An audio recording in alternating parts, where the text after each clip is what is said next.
Welcome into the Diabetes Alert Day Healthy Cooking Demo. Thank you so much for joining us. I'm your host, Michelle Harris.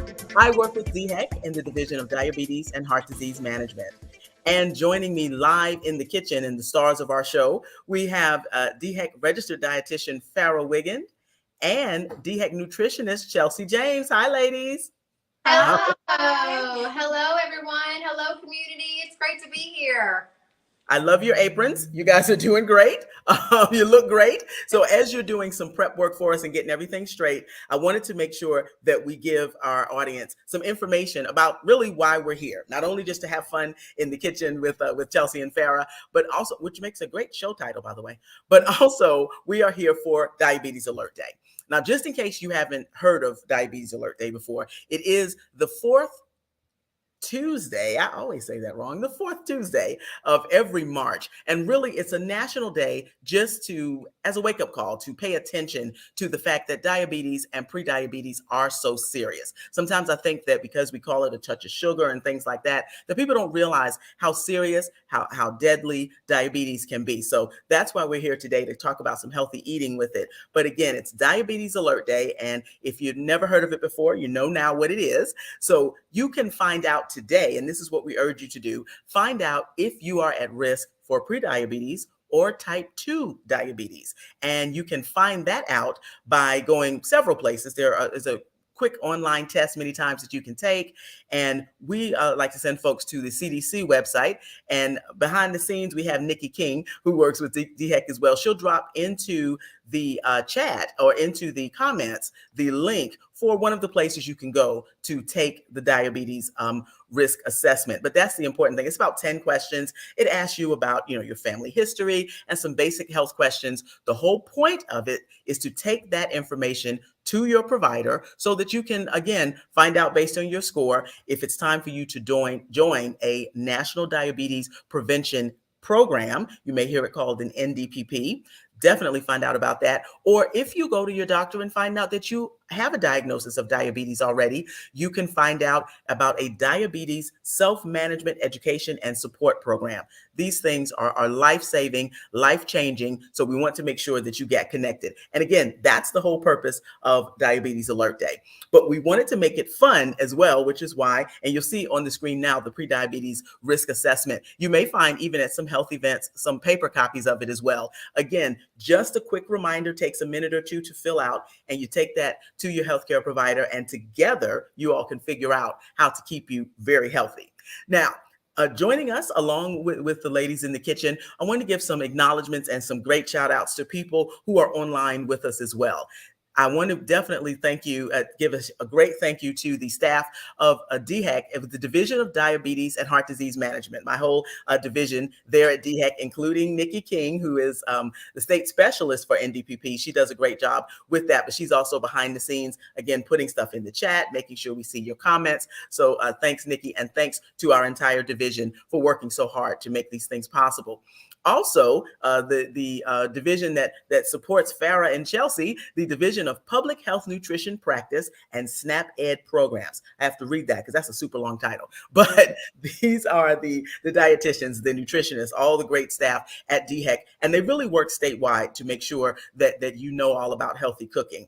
As well, behind the scenes, we want to make sure and thank Trey Taylor with Taylor Made Productions. She's helping us to bring this show together and make it look so professional. And listen, anywhere that you are, if you work in public health, we give you a thumbs up. We applaud you because it's sometimes underappreciated work, but we definitely appreciate what you do.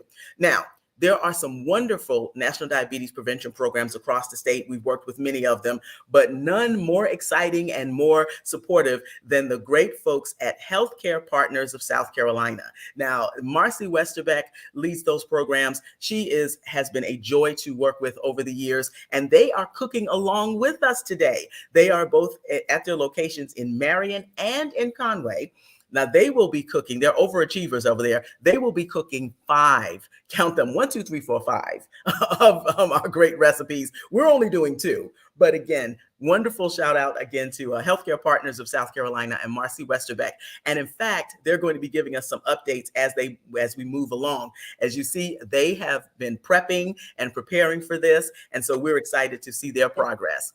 But all the recipes today are going to be coming from a wonderful cookbook that, in fact, some of the ladies in the kitchen have been road testing and great recipes. It's called the SNAP-Ed Cookbook, Eating Healthy. We got to cook and then we eat it. Eating Healthy in a SNAP. That's where all our recipes are coming from today. And not only is it available online, Nikki can put the link to in the comments to where it's available online, but we also have some hard copies. So if you listen, we'll be able to do some trivia questions so that you can get your own copy mailed to you. But I want to get back again without further delay to the stars of the show. That is Farah and Chelsea in the kitchen. Now, ladies, you already heard that Healthcare Partners is doing 5 recipes. We're only going to do 2. That's okay with you guys if we only do 2 today, right? Yeah, that'll work. It's all right. We know they're trying to outdo us, but we love it. That means we're doing our job in the public.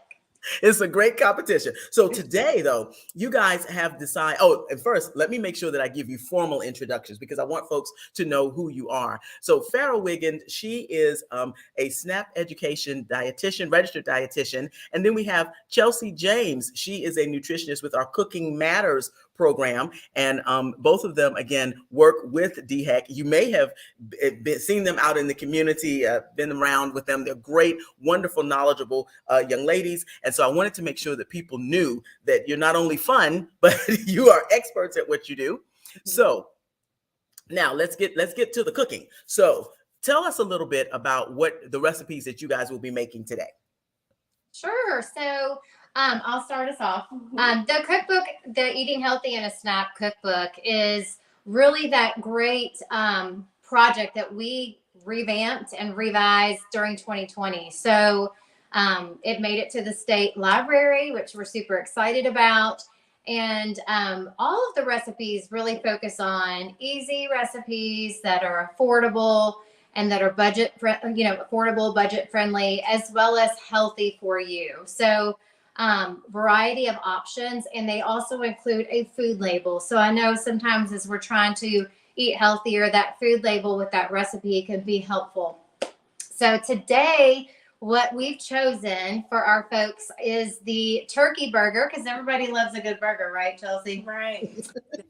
And we're also going to add, Chelsea's going to do the fruit and nut slaw. So the turkey burger, one reason we chose that is because everybody loves a burger, but it also features the turkey and the ground turkey. And you'd be surprised how often folks haven't necessarily used turkey or chicken to replace that ground beef. And that lean turkey is a great way for you to reduce that saturated fat that can contribute to increasing that bad cholesterol and increase our diabetes risk. So that lean turkey burger is a great option and alternative, just like you're going to the drive-through at McDonald's. And not that you saw me do that, but you mentioned though, Farah, which is important. Number one, there can be a big price difference between, say, the turkey or the ground chicken versus the beef.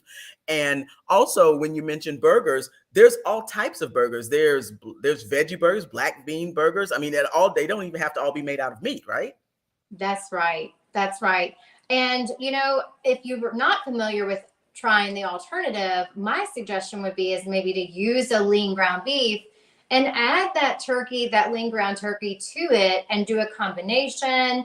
Same thing with like a black bean burger. If you're just trying to explore, but you're not real sure, And for me, I have a family at home, so there's no way I'm going to just, slap some black bean burgers onto the boys without giving them a little test run. So I might test them out with a combination. And actually, I've done that, and it's worked really well. They accept it just fine. And see, that's a great suggestion. And I'm sorry, Chelsea, were you about to add to that? I was going to let her add to a veggie burger. So yeah, so the black beans are a really good way to do a veggie burger, or even chickpeas. Really any type of bean you can use as a substitute, and still add in those chopped veggies like the bell peppers and onions to add some of that extra flavor. So that's definitely a plant-based alternative to the turkey burger too. Yeah, I like that. And what I was going to say, Chelsea, Farrah, was those you were talking about, kind of easing into it, because that's a great suggestion. Because yeah, we're used to what we see in the fast food places with the McDonald's and the Burger King and all of those, and you get used to a particular type. So if you want to switch over to a healthier option, it doesn't have to be all or nothing. So I like that. And of course, again, for those of us that have families that we're cooking for, like you said, we don't want to go through making this whole great meal and then they go, "What is that, Mom?" So ease into it, choose your battles. I like that. That increases that acceptability. Well, should we get started? Yes, let's rock and roll. People are getting excited. I had some folks who already wanted to know, though, can we drive by and do a taste test? No, you have to do like Marcy and those and do your own, but it's okay. We'll give you a book, but that's the most we can do. Let's go ahead and get started. We would love that. We would love that. But we can't do that today. So, but yes, we'll go ahead and get started. The one thing I want to really talk about, and that we teach a lot in our classes, is just, food safety. Today, we're in our kitchen and we're going to, scratch using gloves. I'm going to wash my hands. I'm going to throw a little test question in there for our listeners. Uh-oh. How many seconds should you wash your hands to ensure that they are nice and clean? That's a great question. Okay, so if you know, put it in the comments. Let's see how many people know. And that's a great leftover from COVID, because I'll have to say, prior to that, I didn't know that there was a formal time, but there was a lot of information given out about hand washing during COVID. So let's see who might actually know. So we have that Jeopardy clock. Okay, we're getting some responses here. Yeah. Let's see. You see them coming in there. But yeah, and I'm glad that you mentioned too about the hand washing versus the gloves, because even in restaurants, a lot of times people say, "Oh, if the hands are not gloved, they're not clean." But you all know, clean hands, because what is it about gloves? Sometimes people get a little too, how should I put this? A little overconfident when they're wearing gloves and they don't realize there's cross-contamination. Mm-hmm. Absolutely. Those gloves, you got to change them frequently, which we do. And I do, when it comes to serving the community, it's important to have that additional layer. But when you're at home and it's just me and Chelsea, we don't have to wear our gloves. That's right. Keep your hands clean. So we did get some guesses of 30 seconds. So what's the official answer? Yes. 30 seconds or more. Absolutely. Yeah. And so another way to remember that is just you could sing happy birthday or your ABCs to just kind of keep that temperature. We really like to say that for kids as well, just to get them comfortable with how long they should be scrubbing those hands under warm water. Absolutely. Right. Now, one thing that I've already done as we talk about food safety is I have already pre-washed my red pepper. So in this recipe, you will see that it calls for a green pepper, and you can substitute this. So I had this red pepper in the refrigerator, and I thought, why not? So I went ahead and just kind of subbed the red pepper for the green pepper. And by the way, if you haven't tried red and yellow peppers and orange peppers, they are delicious. Give them a try. Great combination. So this recipe, it calls for, we're going to do a half of a green pepper, except we're doing red. It also calls for our red onion, and it calls for the lean ground turkey and lots of seasoning and spices. So You can use fresh. When you're using fresh seasonings and spices, you really want to pay attention to the quantity. So the quantity in this recipe is listed, and we're using dried seasonings and spices. But if you're using fresh, you certainly can increase that quantity, because when you have dried seasonings and spices, they're just a little bit more concentrated. Oh, okay. That's good. See, I didn't know that. That's good to know. Yes, absolutely. So I'm going to go ahead and get the party started with my chopping. So I'm going to use my red pepper, and I'm just going to, Chelsea, will you give me a little support? Thank you. And if you're cooking on the go, or if you're trying to food prep ahead of time, can you chop the vegetables beforehand, say the night before, something like that, put them in the refrigerator? That way, when you come home, everything is ready to go? Oh, Michelle. Most definitely. That is a really good way to save time as well, and kind of defeat some of the hesitation to cooking too, to already have some of those things prepped and know that you can just go right into, in our case, forming those patties. That's a really good way to save some time. Absolutely. It's a great way to get those kids in the kitchen and that family calling the troops in for the help. They're calling the troops in. I like that. But it really, you do kind of have to have strategies and figure out what works for you. And goodness knows, Chelsea has been helping me with, I'm a remedial case when it comes to healthy eating and food prep and all of that. And these strategies really do work, because if you have everything pre-made, ready to go, it's just it could take either the same or less time than it does to drive through someplace and get the prepared foods.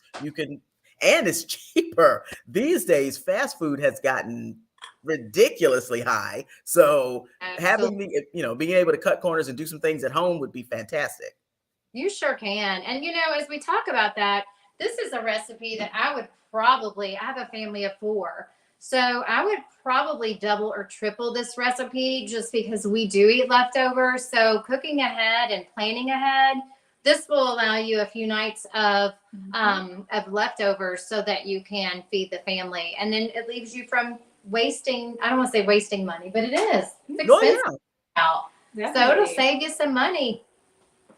All right. So I have combined my onion and my red pepper, and we have our lean ground turkey meat. I'm going to go ahead and start heating my pan. So I'm just getting some thumbs up there too. That's great. Yeah. Take the top off. And while you're doing that too, you mentioned, Farah, about cooking for a family, but for Chelsea. So if you're single and you're saying, okay, I can't buy half a pepper or half an onion, so how do you proportion it out? Can you freeze these? Do the vegetables and all that? Do they keep a while? How can you make that stretch if you're cooking for one? Yes. So one of the ways that you can make it stretch is you can carry on those extra ingredients to another meal or to your side. For example, we could use the leftover onion, bell pepper, and put it in a salad, a side salad that we have on the side of our meal. Another thing that you can do is you can freeze the items. So sometimes what I like to do especially is I'll already have maybe the rest of the chopped up bell peppers and onions. They've been rinsed, and I'll go ahead and freeze them, store them in a freezer safe bag or container, and until I'm ready to use them. And then the cool thing about that is they're already chopped, they're already prepared, so I can go ahead and throw them take them straight out the freezer and throw them into another meal when I'm ready to use them. Those are great strategies. Okay. She was just talking about, I heard you talking about meal prep when we were at work on Monday. She was talking about meal prepping. Well, like I said, it's one of those things that once you get into a routine and a habit, it really is not as difficult as people think. And I'm preaching to the choir, meaning talking to myself, because you get your tools together and you make sure that you have your containers and your bags. And I didn't talk too much about knife skills, but how important is it to know how to work safely with knives and that sort of thing? It's extremely important to make sure that you can work safely with a knife, because you don't want to end up with an injury. But the good thing is that with a little bit of practice, it'll become second nature in no time. So with younger kids, a lot of times we'll have them practice with butter knives or maybe a child knife, Okay. and move up forward from there. But really just practicing that motion over time, it'll be second nature. And I'm going That's to, excellent. and for those of you all that have not planned for Easter with this upcoming holiday, check out online, go to Amazon, and you can look up a set of 4 kids' knives. They're the greatest thing that you'll ever have because you can get those kids in the kitchen and get them cooking and get them comfortable. So And apparently I need a set of kid knives. I didn't even know those existed. That's great. Now we do have, they're like, and kids love them. oh yeah. And we do have a comment too that said, raw red peppers make a great dipper for hummus or other dips. So yeah, You're again, if speaking you, my heart. You're if speaking you to my have not listen, there are a lot of people, again, I'm glad that you mentioned the variety because green peppers may not be for everybody, but the red, the yellow, the orange, they actually can be so sweet and so good. If you haven't tried them, I'm telling you, you're missing out. Yeah. Definitely. Michelle, I'm going to let everyone know I went ahead and moved forward with adding my seasoning. So this has the parsley, the garlic powder, the onion powder. It has a little pepper and just a little bit of salt, about half of a teaspoon. Just a little bit, yeah. So I actually cut ours down to about 1/4 of a teaspoon because really these are so flavorful and there's so much in them that you really don't need that salt. So just wanted to get everybody up to speed with where we are with these burgers. Oh yeah, I know that you guys are experts at cooking on the go, but I'm glad that you mentioned the sodium because many times people think about, oh, the amount of sodium just in what I cook, but of course there could be salt and additives in everything. So you kind of have to add all of the ingredients together to find out how much, or all of everything that you're making, like the bread and the sides and all of that, to determine exactly how much sodium and all of that you're getting, right? Absolutely. Right. Absolutely.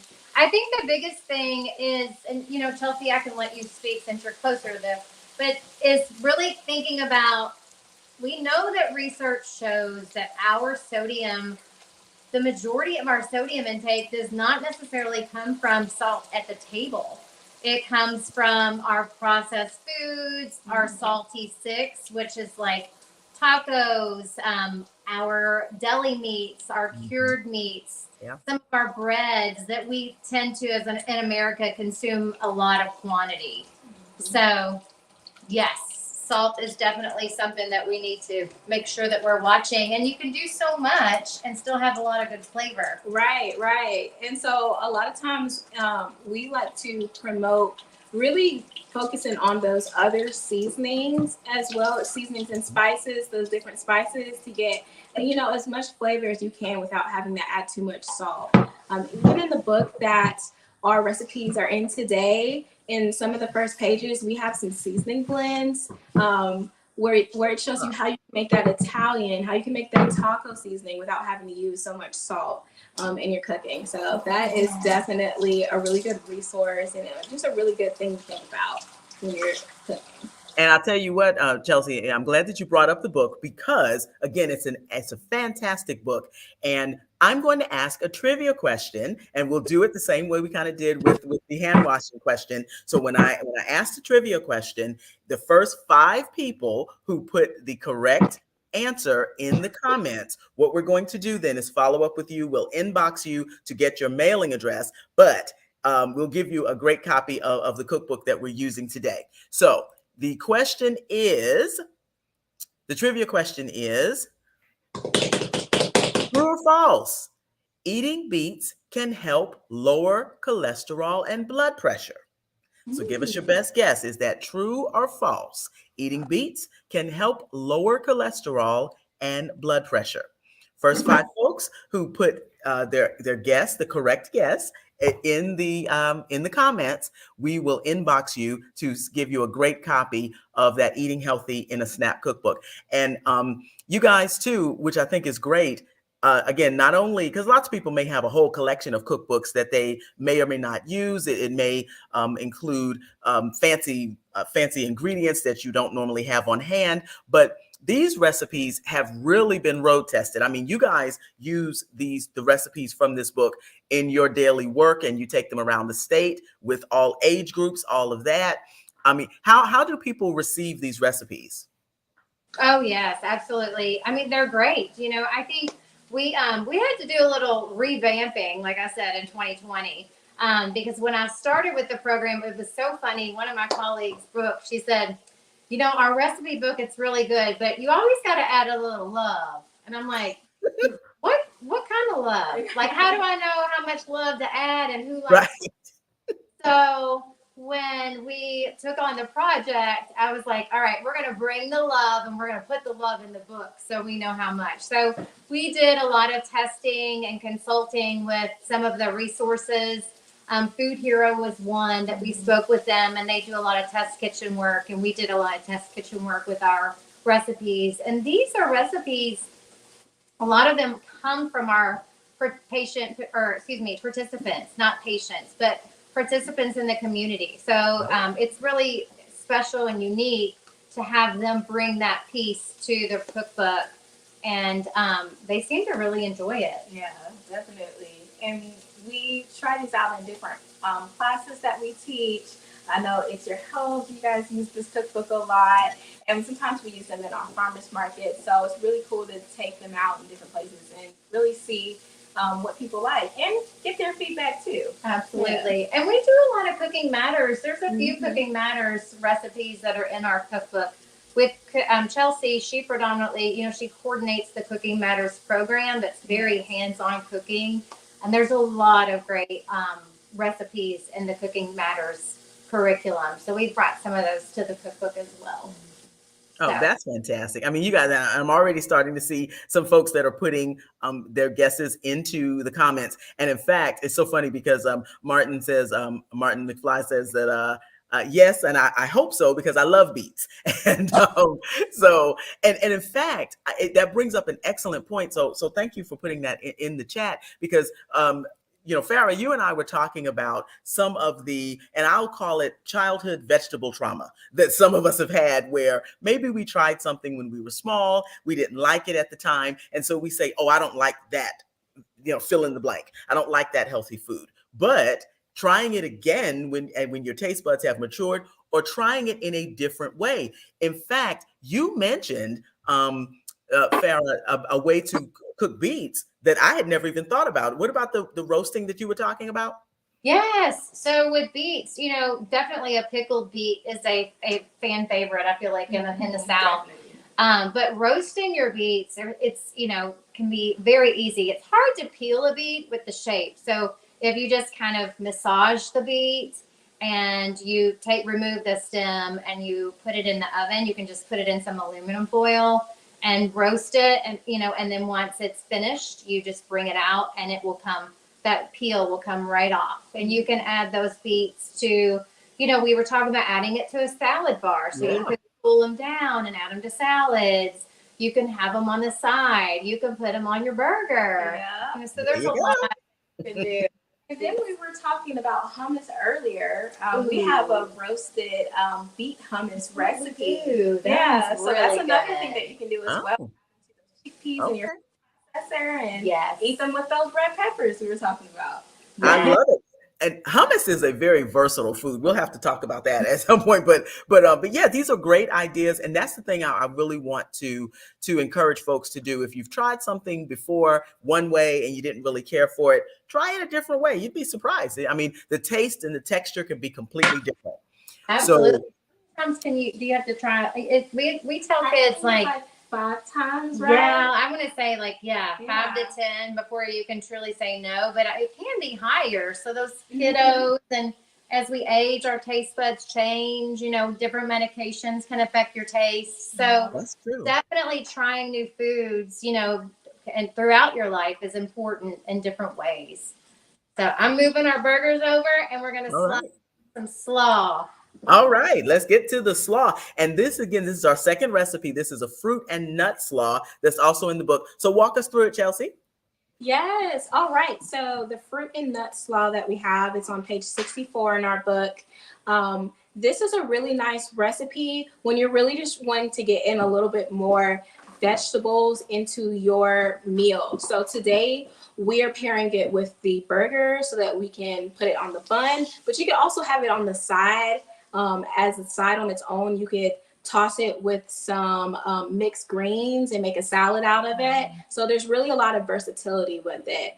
But one of the great things about this recipe is that it has that cabbage and the carrots, which are actually in season right now. They are they are produce that's in season right now. So it's a good thing to go ahead and grab locally if you can. Oh yeah, absolutely. Oh, and you all actually have a visual. Oh, go ahead, Farah. No, I was just going to say great plug because we haven't talked about the seasonal vegetables and fruit. So All the great minds thinking alike, because that's just what I was going to talk about. Because you guys have back there, but I also have the website pulled up because Chelsea, you mentioned buying locally, and South Carolina is an agricultural state, meaning that farms are everywhere. You can find farmers markets, that type of thing. Unfortunately, we still have food deserts, which are places that really healthy food is not affordable or accessible. So we're working, that's part of the great work that we do at DHEC to try to eliminate those food deserts. But why is it important to try to eat things that are in season? I mean, in especially in the United States, if we have a favorite thing, technically we can get it all year long if we fly it in from somewhere. But why is eating locally preferable? Yeah, so one of the benefits of eating locally, oftentimes your local produce is going to be cheaper. It's not going through as much transportation as getting something from a few states over, or maybe even a country over, or via plane. So getting things locally, the food prices, the food cost is going to be lower. Another thing is that you're supporting your local economy, which is always a plus as well. And a lot of times that the things are fresher because they didn't travel too far. They're more recently picked, so you're getting a better quality when you're getting your produce local as well. Yeah. And also one of the things that I found too is that if you eat what's in season, it in a sense forces you to rotate your diet. Because if we don't, then we just certain things, oh, I like strawberries, so I'm eating strawberries all year, as opposed to trying other things that are in season. So it's definitely not a bad idea. If you go to the website certifiedsc.com, that's from the Department of Agriculture, right? It'll even tell you what's in season. And for March, asparagus, which I absolutely love. Beets it's interesting. We had the plug for beets, collard greens, kale, leeks. I have no idea how to cook a leek. Chelsea was trying to educate me about mushrooms and the different ways, because again, if we're talking about eating more plant-based, what's the value of a mushroom and why somebody would want to try a mushroom? ooh, Chelsea? didn't you?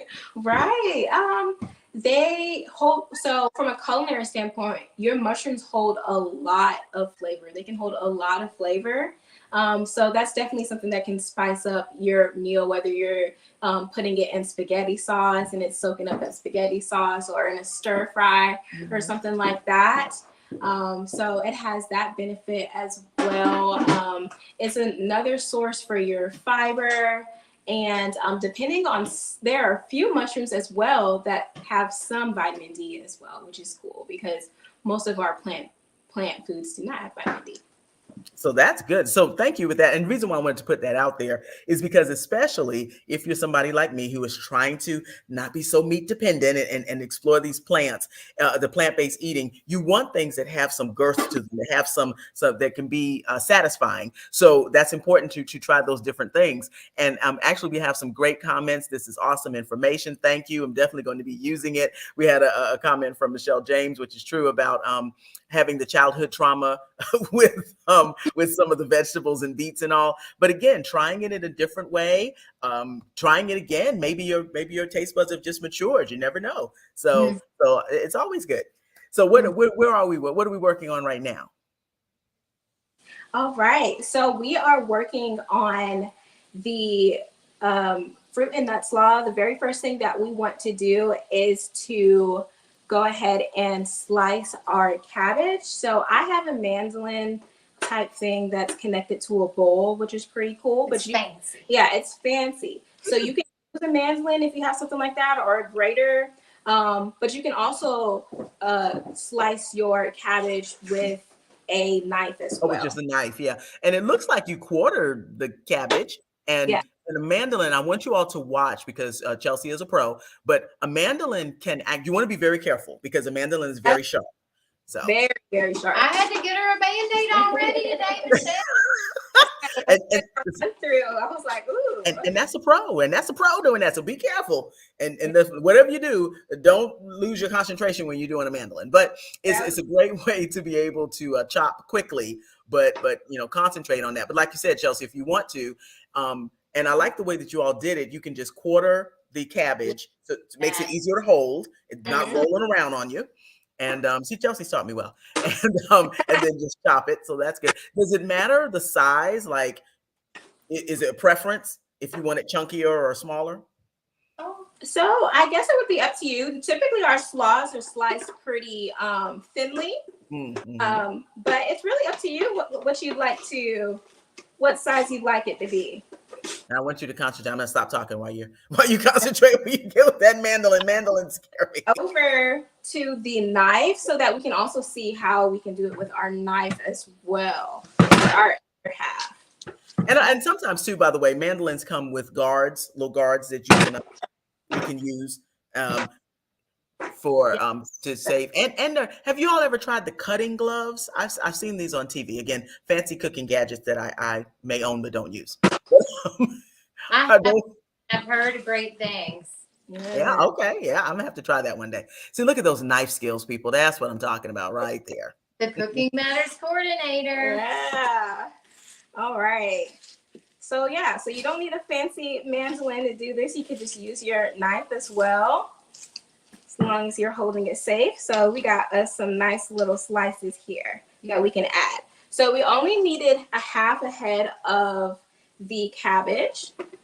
So we already have some in here. Oh, okay. And in fact, we have a couple of comments or questions too. Can you use a food processor for the slaw? Is that something that you all have ever done? Throw it on in there. And that would make it so much faster too. I mean, you could probably make this in a blink of an eye with your food processor.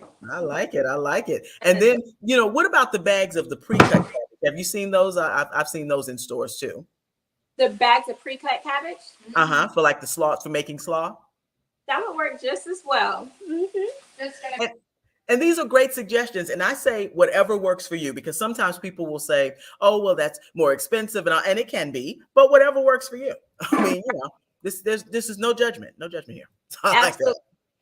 So now I'm just going to go ahead and add the grated carrots. So again, this is something that you could grate yourself using one of these, or you could buy it already grated. Yeah. That's one of those steps that I tend to pay more for is carrots. Whatever works. Exactly. Thing, viewers. So I know that's me, is like, if sometimes when those carrots, unless I'm putting them in a stew, I'm just not always going to shred them. So I'll buy them. So I make sure I use them. Definitely. So the next thing that we're going to add are our dried raisins. It's about a half cup of dried raisins. You can also use cranberries as well. You could really use any type of dried fruit if you wanted to, but we're going to do raisins today. No, that's a good one. And like you say, the cranberries are a nice twist and all of that. So there's some good stuff. All right. Give it color. And then we have some sliced apples as well that we're going to add. We did green apples today. This was about our size. We did 2 of these. Is that the Granny Smith apple? Yes. Yes, that is the Granny Smith. No, listen, that wasn't a pop quiz. I'm sorry. I just like Granny Smith apples. We buy food all the time. I'm like, it is. Yes, it is. So now for the apples, because people may think, and they can turn brown. So did you all do any lemon juice, or how do you keep them from turning brown? Yes, we did add a little bit of lemon juice to stop it from browning. So that's one thing that you can do to kind of pause that process. Okay. Yeah. Especially if you're serving it, to others and you want it to be appetizing when you look at it. Exactly. Yes. And then the next thing that we're adding is some chopped. What did we have today? We use pecans. We did chopped pecans. That's what we're adding. Good source of that healthy fat, that mono unsaturated fat. I know that's a big word, but that's one of the healthy fat options, along with the olive oil that you're getting ready to use in the dressing. Right. And I just want to show off how colorful Nice. already. There's just so many different things that are in here that are nice that you'll enjoy. So there's a lot of different flavors already. The last thing that we have to prepare is going to be our dressing. And I know our recipe says that you can mix it up in a bowl, which you can mix up all the ingredients for our dressing in a small bowl. But today I'm going to use a mason jar. I love this idea. Yeah. Oh. So we're going to add our salt. It's 3/4 teaspoon of salt, a half teaspoon of black pepper, and then 2 tablespoons of sugar. So we'll add that to our jar. And I then like a good old fashioned mason jar. Okay. yes, I love them. I especially like saving the ones that I get from like my pasta sauces and things like that, and just holding on to them for whatever you don't have to do anything fancy. And you know, there is nothing like fresh dressing because you don't have a lot of those fillers and ingredients that, you know, I do buy, you know, definitely buy prepared dressing at the store, but there, when you make a fresh dressing and the aroma and the, you know, it's amazing, and the taste is phenomenal. Absolutely. So that's a great option. And in fact, we have Aranda Hill says that she loves eating the rainbow. And tell me, it's important to eat with your eyes first, like to make your food visually appetizing, not just for you, but for your family too.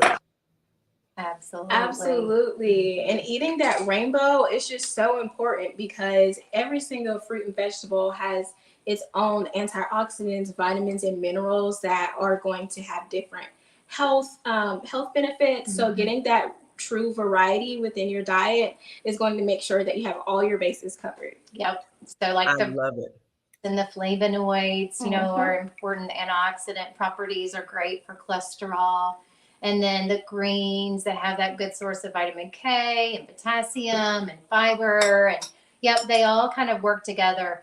I feel like that's one of the things that we have to remember as consumers when we see the dollar sign, like, you know, McDonald's, it's just $1.50.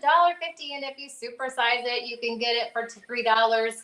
Because it, you know, we all get tired and we all want to, you know, cut corners, but it's really thinking about, you know, what is it that I'm trying to improve? And it's my health. And so if I'm eating good nutrition, then you're going to have better health outcomes. So you got to keep that in mind. Exactly. That's fantastic. And Nikki Brown says that she's learning new ways to cook and the foods that are available. She loves learning that, but she's like me. She's going to stay away from the mandolin. But so we had some other options when it comes to that. But thank you guys for watching, for joining us, for your questions and your comments. And I want to remind you as well that we are going to do another trivia question to make sure that you can win a book as well. But here's some photos that are up. I don't know if you guys can see it. These are our folks at Healthcare Partners South Carolina. Again, as you see, they have a nice big crowd. Thank you guys for joining us and cooking along with us. Martin McFly says he's getting hungry. Ladies and gentlemen. That's it. Thank you guys so much. So this and basically you are doing this slaw real time. So I mean, except for the chopping and some of the prep work, it didn't take but a few minutes. Right, it doesn't. So that last thing that we're going to do now, I have all the ingredients in the mason jar, and I'll just give it a little shake. Shake. Okay. Get everything mixed up. And do you find then that that's a much more even distribution than just putting the spices and all of that in the actual bowl? Yeah, you know, sometimes it does help because I feel like the spices can get stuck to the bottom. They can sink. So I just like to get it all mixed up. And then once you're done, you can just pour it right over that salad. Right over all of these ingredients. Oh, that is yummy. And in fact, while we're doing that, I want to make sure that we get to our second trivia question, because again, if you have not seen us out with this book, it's an absolutely wonderful resource. And I'm glad that Chelsea mentioned that there's a spice list in the front of the book and everything. But let's get to our second trivia question so that we can give you an opportunity to win the book. Now, here we go. Is an avocado a fruit or a vegetable?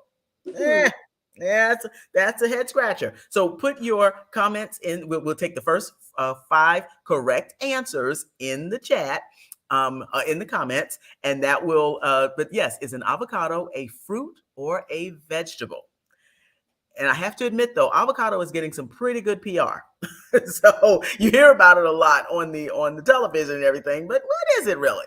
So again, put your answers in the comments, and we are going to make sure, because again, what we'll do then is you get the correct answer, we'll inbox you, and then we'll get your mailing address. So, all right, you guys are rocking and rolling. This is absolutely wonderful. And honestly, Chelsea, you said you used half of the cabbage? Yes, I used half of the cabbage, and it looks like it made so much already. It's right.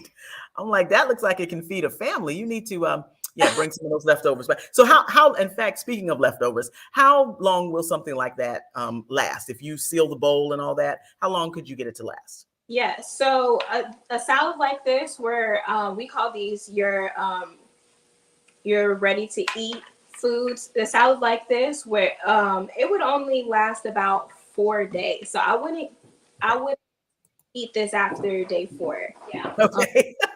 Okay. Hopefully there won't be any left, but make sure you throw it out. Okay, we're getting some guesses. Daniel Lake says it's a fruit. Janice Smith says it's a fruit. We'll have to have. Way to go, listeners! All right. Yeah. So Farrah, tell us a little bit more about avocados, because one of the frustrations I have with it, they're good, but they go bad so fast. What are some of the things that you can do to enjoy avocados better and longer? I didn't hear what you said, Michelle. I'm sorry. Were you not listening to me, Farrah? I'm just kidding. No, I was saying avocados are great. First of all, give us the answer to the trivia question, the official answer. Oh, it is a fruit. It is a flowery. Yes, it is a fruit. But we do consume it, and with a lot of seasonings here, where we eat it kind of like a vegetable. So, we eat it very similarly to a vegetable, but it is, it has that seed. It is a fruit, but it is a nutrient dense fruit. So interestingly, with diabetes, we really teach about, fruits and how they have natural sugar. Well, avocado doesn't necessarily have the same nutrient properties that your other fruits do. It does contain that fiber, but it also contains that good healthy fat. So healthy fat, so that monounsaturated fat, and it's a great source of nutrition. So, it's very nutrient dense. That means a little bit goes a long way. Yeah. And so you don't want to eat it like an apple, because an apple. Will you hand me that apple? I'm going to show the viewers. Thanks. Yeah. So an apple this size is roughly maybe 60 calories, and it has maybe 15 grams of carb. And I'm not supposed to be giving numbers, but can't help it. And an avocado is going to have, 5 times that in terms of calories. So healthy for you, but very nutrient dense. Mm-hmm. So very, very good nutrient dense food that we want to include in our diet. It's a great replacement too. We use it a lot for mayonnaise for folks that don't necessarily want to have mayonnaise in their diet. Oh yeah. Replace mayonnaise with avocado and make a nice mash and a spread. You can add it to some hummus. Yeah. And that can make it really nutrient dense too. And I've even had a chocolate pudding made with avocado. Yes. That's right. You had the chocolate smoothie. I feel like Phyllis was the one that you mentioned. Phyllis Allen, gotta love her. Yeah. Did a great job. And it tastes good. Like if somebody were to say to me, I'm gonna give you some avocado pudding, you're like, what? No. But when it really was great. And so what I was asking you, Farah, too, was about the fact that avocados can go bad so fast. So if you get them, what are some strategies to be able to either preserve the avocado, or should you really just buy one or two when you go to the market? So you can also use like the lemon technique and put that lemon juice on there to stop the browning. And you can also store it in some water. So make sure that the water is covering it, and that'll kind of separate it from the air so that it doesn't brown. But I will say a lot of times, even if it has that little brown outside, you can scrape that off and it's probably still green under there. Yes, absolutely. So don't be afraid of the brown either. Good to know. I know. Okay. I've been wasting money. Okay. And then, you know, I'll add in when you're at the store and you're shopping for an avocado, depending on how I want to use it, I'm a little bit picky. I might want to do toast, and I might want to make a guacamole that night. So I want them to be nice and ripe. And unfortunately, it's hard to find, you know, right there on the spot. You can find them, but it's not always easy. So the recommendation for storage is if you want them to ripen, you can have them sit on the counter, and then as they really start to get nice and soft, you can store them in the refrigerator, and that will kind of slow down that ripening process. Okay. Another trick is to store it with banana. And so I don't know the chemical name right now, but the ethylene. Yes. So the combination, the ethylene gas, it will help speed that ripening process up for both of the fruits, though. So you better count on a brown banana. Well, I'll say this because we have some great questions and comments in the chat as well. Martin McFly was asking, is it a myth that keeping the pit in the avocado will help it last longer? Is that fact or fiction? Ooh, I don't know the answer to that question. Yeah, I'm not sure. I haven't heard that one, but I'll definitely look it up. I keep my pit in mine. Yeah. That's interesting. As well as that, Marcy Westerbeck mentioned that avocado freezes very well, and and Janice Smith agreed with you that it's a great substitute for mayo, and it tastes really good. And I will tell you, and thank you guys so much for the questions and comments. Definitely keep them coming. And we are going to have to somehow patent the Farah and Chelsea show, but because you guys are bringing some great information. So when one of the things that Chelsea had mentioned to me that I hadn't thought about, when you're talking about smoothies and some of these recipes where you're not really just eating the straight avocado, is if in the stores you can find frozen avocado and already cut up in the bag. You talk about convenience. You sure can. If I'm going to pay for a convenience food, I'd rather pay for a healthy convenience food. So, let's zoom in on the plate. I see that we have our meal. Oh my gosh, this looks fantastic. And so, did you toast that bun, Farah, or is that an English muffin, or what is that? It is an English muffin. So I ran into this issue of not finding a whole wheat bun at the store that I went to. So, and that can be common for me. Yeah. So an English muffin, I used a 100% wheat, great source of fiber. English muffin, it's got about 25 grams of carbohydrate. So it's a little bit lighter than some of those nice big buns. Yeah. And it holds really well. So it's a great alternative to a standard bun. What a great idea. I absolutely love that. And I really like the taste of an English muffin, but I hadn't thought about it. Like you said, if you can't find, the whole wheat bun, that's a great alternative. So any other, because we're wrapping up, I almost hate to bring this to a close because you guys have done such a great job. And we really, when you get to the point where you're learning about healthy eating, which be a lifelong learner when it comes to your healthy eating, it's a great opportunity to have a conversation. Marcy Westerbeck also put in whole grain wraps work well too. Oh yeah. Now, yes, talking about and doing a wrap is a great alternative to the way that we normally would make a sandwich or something. Gives you some variety. I like that. Oh yeah, I like that too. I like that. Well, any other tips or suggestions or places perhaps to go that people can get more information? Sure. So, well, I want to talk about the recipe first before the resource. Oh, sure. Sorry. So another tip for the turkey burgers and when you're making your patties is nobody said that you had to make a large, quarter pounder. You can make your patties smaller so that you have a smaller portion. Maybe you want to do a slider burger instead of a regular size, or maybe you want to make meatballs and use that in a pasta, or so you can really kind of customize the recipe and just be creative with how you actually use the recipe. So I didn't want to throw suggestions. I like that. I like it. I would say as far as resources, don't forget to check out the farmers markets that are popping up in town. It's farmers market season, so get out and enjoy that opportunity. I know a lot of SNAP recipients, they look, we encourage them to look for those healthy bucks, to use those healthy bucks. Oh yeah. The program with Healthy Bucks where you buy $5 of produce, but it's really a $15 value.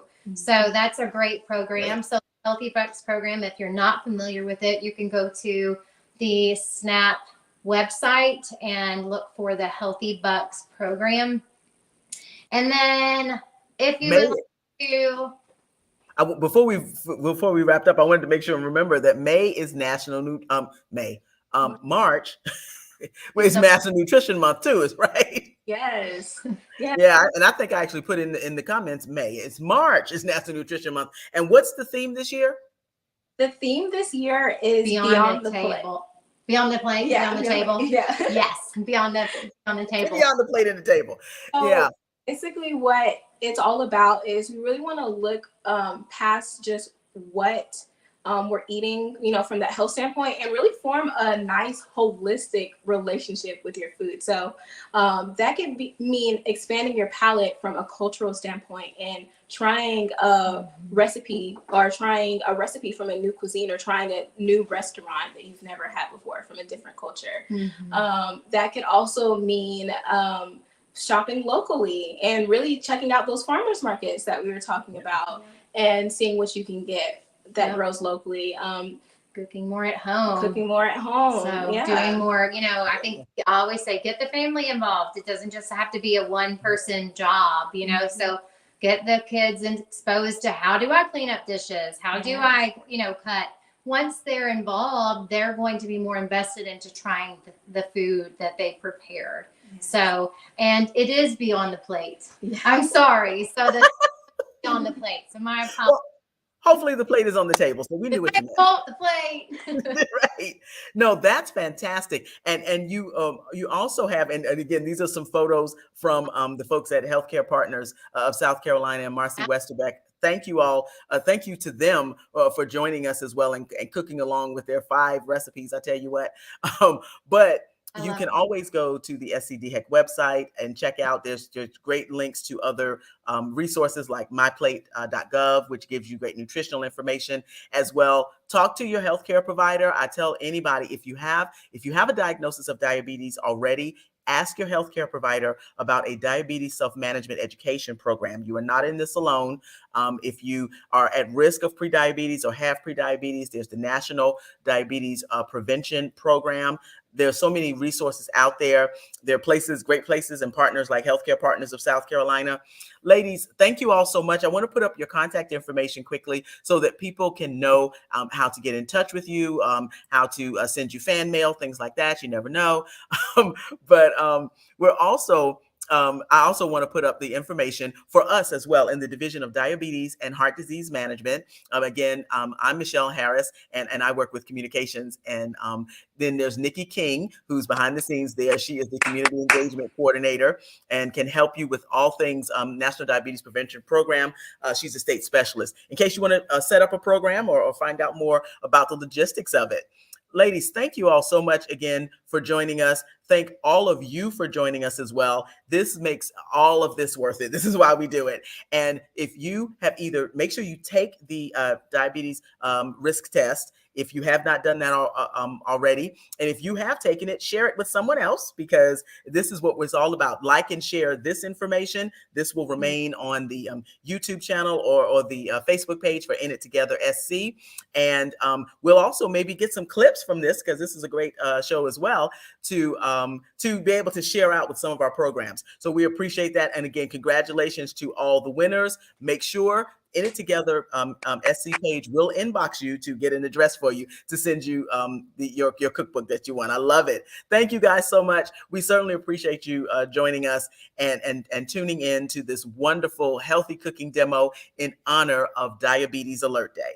And thank you again, Trey Taylor and Taylor Made Productions, for helping us make this show a success behind the scenes. We appreciate it. Have a wonderful day. Thank you. All right. Thank everybody for joining.